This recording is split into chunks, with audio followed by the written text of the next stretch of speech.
दोस्तों, गर्भावस्था के दौरान गर्भवती महिलाओं को तमाम तरह की दिक्कतें उठानी पड़ती हैं।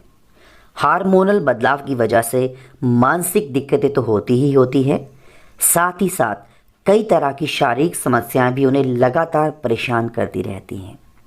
दोस्तों, गर्भ में पल रहे शिशु के स्वास्थ्य के रिगार्डिंग तमाम तरह के सुझाव और सलाह लोग आपको अक्सर देते रहते हैं। इसमें सोने, उठने और बैठने के तरीके शामिल हैं। बहुत सारी गर्भवती महिलाओं को लगता है कि अगर वह पीठ के बल सोती हैं तो उन्हें किसी प्रकार का कोई नुकसान नहीं होगा। दरअसल गर्भावस्था के शुरुआती दौर में आप किसी भी तरह सो सकती हैं। उस दौरान शिशु का आकार इतना ज़्यादा बड़ा नहीं होता, लेकिन प्रेगनेंसी के 16 हफ्ते बीत जाने के बाद आपको ध्यान देने की आवश्यकता पड़ती है। आपको खास ध्यान देना पड़ता है। आपको पीठ के बल नहीं सोने की सलाह दी जाती है और यह आपके लिए खतरनाक हो सकता है। तो दोस्तों, आइए जानते हैं गर्भावस्था में पीठ के बल सोना क्यों है खतरनाक। दोस्तों, पीठ के बल या सीधे सोना खतरनाक इसलिए है कि गर्भावस्था के 4 महीने के बाद गर्भ में पल रहे शिशु का ठीक ठाक वजन हो जाता है।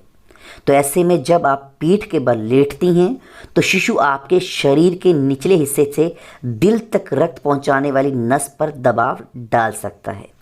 ऐसे में आपको बेहोशी आ सकती है या फिर आपको नींद आने जैसा महसूस हो सकता है। हालांकि ये बहुत ज़्यादा देर तक पीठ के बल लेटे रहने से ऐसा होता है। पीठ के बल ज़्यादा देर सोने से शिशु की जो गर्भनाल होती है उस पर भी दबाव पड़ता है और गर्भनाल पर दबाव पड़ने से शिशु को प्रॉपर तरीके से पोषण, ऑक्सीजन नहीं मिल पाती। इसके अलावा गर्भनाल से शिशु को रक्त संचार बेहतर तरीके से नहीं मिल पाता पीठ के बल सोने से। हालांकि शिशु को रक्त संचार, ऑक्सीजन तो मिलती है, लेकिन इतनी बेहतर तरीके से नहीं मिलती जितनी मिलनी चाहिए। इससे ये सिद्ध होता है कि प्रेगनेंसी में पीठ के बल ज़्यादा देर सोने से गर्भवती महिला साथ ही साथ शिशु दोनों को दिक्कत आ सकती है। इसलिए कोशिश करें गर्भावस्था के 16 हफ्तों के बाद पीठ के बल ना सोएं, बल्कि सोने के लिए सही पोजीशन का इस्तेमाल करें। क्या है सोने की सही पोजीशन?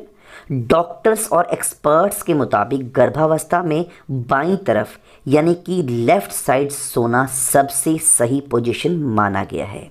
इससे शिशु का बेहतर विकास होता है, साथ ही साथ आपके शरीर को ज़्यादा आराम मिलता है। बाईं और करवट लेके सोने से आपके गर्भनाल से आपके शिशु को सभी पोषक तत्व पर्याप्त मात्रा में मिलते हैं। साथ ही साथ आपका रक्त प्रवाह भी दुरुस्त बना रहता है, शिशु को रक्त संचार पहुंचता है, शिशु को प्रॉपर तरीके से ऑक्सीजन मिलती है। और इस तरह सोने से एक और फ़ायदा है, इससे आपके शरीर के अंदर मौजूद विषाक्त तत्व भी बाहर निकल जाते हैं और आप कई तरह के इन्फेक्शन, संक्रमण से बच जाते हैं। दोस्तों, एक्सपर्ट्स के मुताबिक गर्भावस्था में पर्याप्त मात्रा में आराम भी बहुत ज़रूरी है और इस दौरान कम से कम 7 से 9 घंटे की नींद लेना ज़रूरी है। और दोस्तों, आपको मैं एक और बात बता देना चाहता हूँ, अगर आपको बाईं करवट सोने में कोई दिक्कत आ रही है तो आप कुछ देर के लिए दाईं करवट में भी सो सकती हैं और कुछ देर के लिए पीठ के बल भी सो सकती हैं। कुछ देर का मतलब है बहुत कम देर के लिए, लेकिन ज़्यादा देर के लिए आपको लेफ़्ट साइड ही सोना चाहिए। दोस्तों, वीडियो को यहीं पे समाप्त करते हैं। अगर वीडियो अच्छी लगी तो चैनल को सब्सक्राइब करें। वीडियो देखने के लिए दोस्तों आपको बहुत बहुत धन्यवाद, शुक्रिया।